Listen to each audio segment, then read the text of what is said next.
Bonjour à tous, c'est Claire et bienvenue dans cette vidéo où je vais continuer donc le challenge des Tony.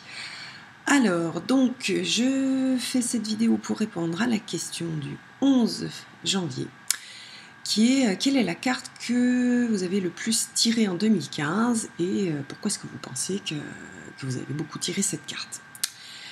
Alors, moi, pendant très très longtemps, c'est même pas pendant une année, mais pendant de nombreuses années, j'ai tiré des cartes pas très sympas. Je tirais tout le temps soit l'ermite, soit la mort.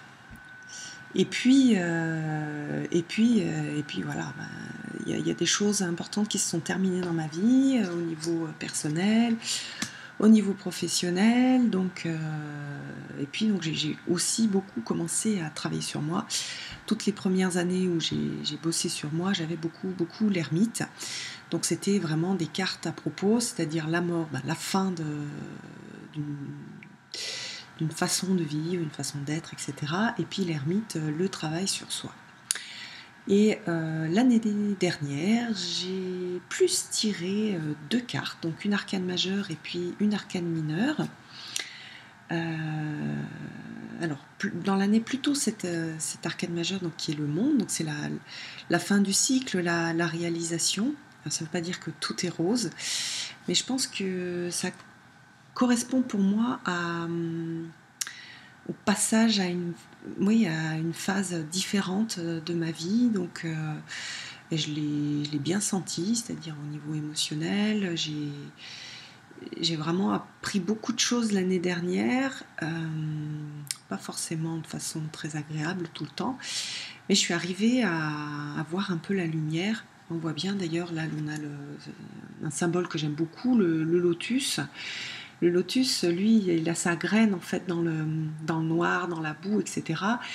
Et il pousse dans la boue sans trop voir la lumière et jusqu'à arriver à la surface, et là il peut s'ouvrir. Donc il y a vraiment cette histoire de ne pas perdre confiance, de continuer à pousser, de chercher la lumière pour pouvoir après la trouver et pouvoir fleurir. Et alors j'ai pas l'impression d'être vraiment le lotus complètement ouvert, mais j'ai trouvé quand même une certaine lumière et c'est assez chouette. Et puis la vie m'a apporté des belles rencontres et je suis vraiment dans cette phase-là. Et puis en fin d'année, je suis mise à tirer cette carte. Alors cette carte, c'est le 10 d'épée et c'est donc une personne qui est blessée, qui a plein d'épées dans le dos. Et entre autres, dans la signification de cette carte, il y a la notion de victime et la reconnaissance en fait du fait d'avoir été une victime. C'est quelque chose que je travaille en ce moment, voilà, sur des choses qui sont produites quand j'étais enfant. Et voilà, j'étais pas prête jusqu'à présent à bosser ça. Et puis cette carte apparaît dans mes tirages. Et c'est quelque chose que je travaille aussi par ailleurs, pas forcément avec des cartes. Donc voilà, la réparation, voilà, maintenant, ok, j'étais victime, il va falloir que je me le relève, puis que je reparte. Dans cette carte, je sais qu'elle fait souvent peur, mais il y a quand même un message d'espoir, c'est-à-dire qu'on voit qu'il y a de la lumière derrière, et puis que c'est l'aube, donc le soleil se lève.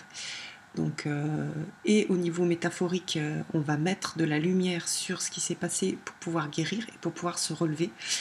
Et aussi, donc, on va avoir le soleil, la chaleur, la capacité à guérir.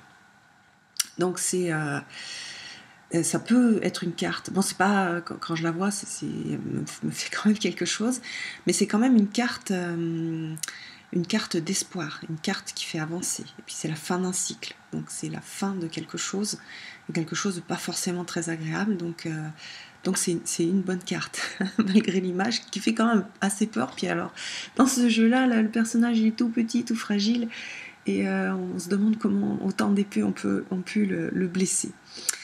Voilà, donc ça, ce sont les cartes que j'ai beaucoup tirées donc avant, et puis celles que je commence à plus tirer là, donc c'était plutôt fin 2015 en fait. Et puis là, je viens de me refaire un tirage et je viens de retirer ces cartes-là. Donc c'est des cartes qui ont vraiment un sens pour moi et qui montrent que je suis sur que tout ce que je fais, c'est pour le mieux et que je suis dans un chemin de guérison, donc c'est chouette, je suis très contente. Voilà pour cette vidéo, et puis je vous donne rendez-vous pour une prochaine vidéo. Bye bye!